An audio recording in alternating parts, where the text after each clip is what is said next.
ये पूरे दीवानों की महफिल बैठी हुई। मैं देख रहा हूं कि दुष्यंत जी कहें आप लोगों के बारे में कि इस शहर में यारो ठंडी हवा आती तो है, हा?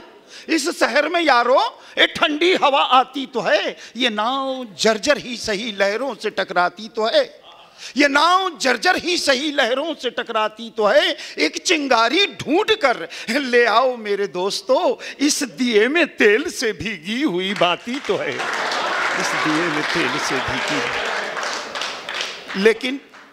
लेकिन जिस तरीके से भगवान दास जी यहां आकर के जिस प्रकार का संचालन कर ले रहे हैं, मुझे अपने आप पर डाउट। लेकिन एक बात और कहूंगा, देखिए मुझे सदन का पूरा स्नेह और प्यार नहीं मिल पा रहा। मैं किसी कवि की कुछ पंक्तियों से आप सबको बताना चाहूंगा कि अगर आप लोग का भी साथ मिल जाए ना, क्योंकि पूरी धरा जो साथ दे तो और बात है, हाँ, पूरी धरा जो साथ दे तो और बात है, लेकिन तू जरा भी साथ दे तो और बात है।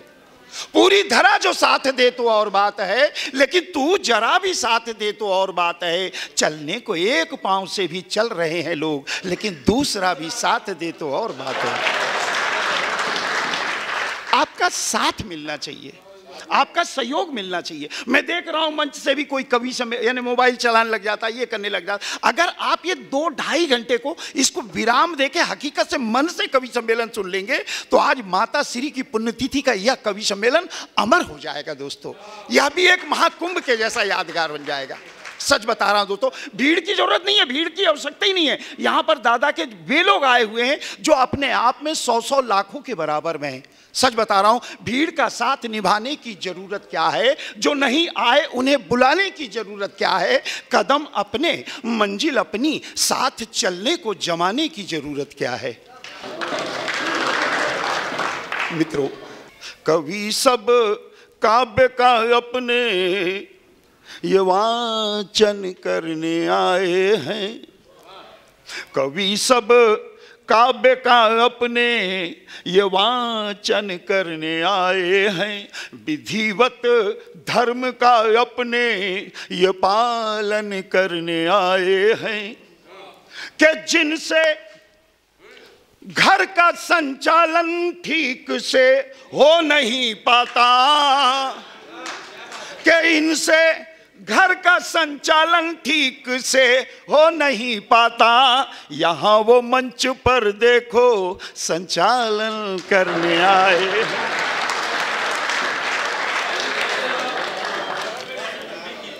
सच कह रहा हूं, सच कह रहा हूं सर। थोड़ा सा आप लोग अगर साथ दे देंगे ना, इसी तरीके से आपको बहुत आनंद आने वाला है। बहुत चुने हुए लोग बुलाए गए हैं। मैं बिना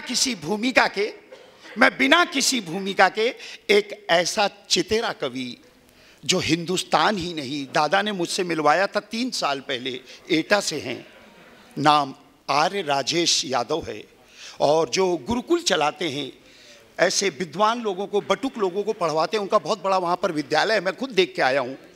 ऐसी हस्ती को 4 पंक्ति देकर के बुला रहा हूँ दोस्तों।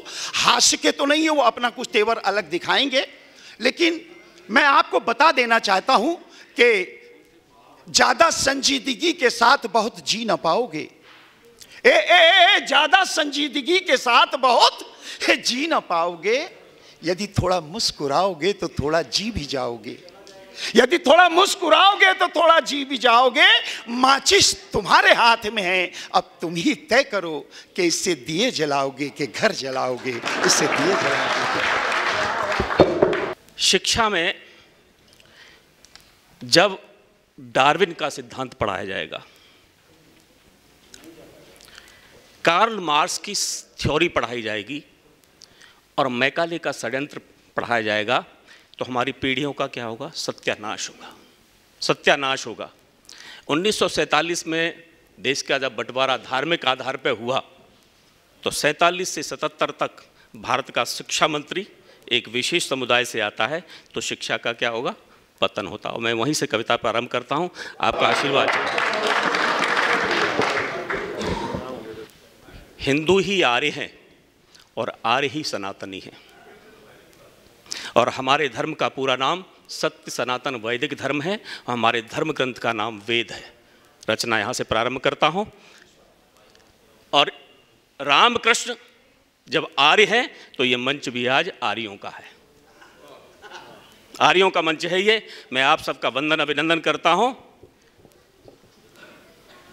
कि वैदिक धर्म में आस्था जगा के आप, वैदिक धर्म में आस्था जगा के आप अपनी इस जिंदगी को सफल बनाइए और सारे शोक दुखों को त्याग कर मित्रवर मन के सरोवर में कमल खिलाइए।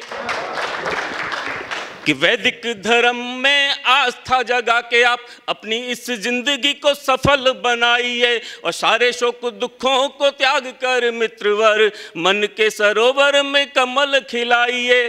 कि अभावग्रस्त जिंदगी में हो गए जो बदरंग, भर के रंग सोए हुए स्वप्न जगाइए और आर्य परिवार में स्वागत है आपका, आप इस घर के सदस्य बन जाइए।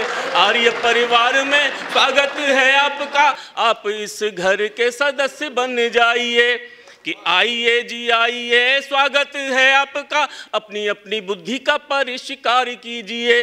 कि आइए जी आइए, स्वागत है आपका, अपनी अपनी बुद्धि का परिष्कार कीजिए। धैर्य साहस और संकल्प लेकर दुनिया में कोई तो चमत्कार कीजिए। कि सूत्र ये सफलता का हाथों में है आपके, वक्त को गंवाओ मत स्वीकार कीजिए। और वैभवों का सोपान आर्यों का मंच है, इस आर्यों के मंच को नमस्कार कीजिए। वैभवों का सोपान आर्यों का मंच है, इस आर्यों के मंच को नमस्कार कीजिए। और धर्म पर बहुत चर्चा होती है, और जब अधकचरा ज्ञान लेने वाले हमारे राजनीति के लोग धर्म पर जब कोई बात कहते हैं तो बड़ी हास्यास्पद हो जाती है। बड़े गर्व के साथ स्वीकार करना पड़ेगा अगर हम रामकृष्ण के वंशज हैं तो, कि एक वैदिक ही धर्म है, आर्यों का देशीय, बाकी सब अनुयायी संप्रदाय विश्व के।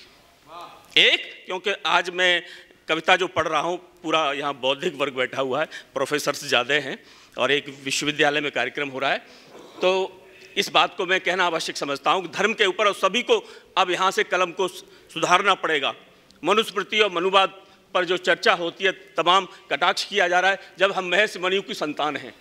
भगवान राम से 25 पीढ़ी ऊपर महर्षि मनु होते हैं जो मनुस्मृति लिखते हैं। इस धरती का पहला संविधान है मनुस्मृति, इस धरती का पहला संविधान है। और जो 20 देशों की नकल करके संविधान लिख दिया उसको संविधान बाबा साहब हम दिन भर करते हैं और अपने संविधानों को भूल जाते हैं।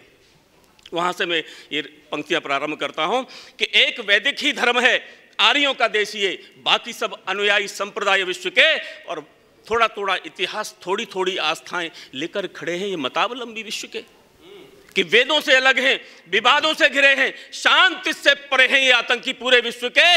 और श्रद्धा और विश्वास पे एक ही अटल धर्म, हिंदू हम हिंद के और हिंदी सारे विश्व के। श्रद्धा और विश्वास पे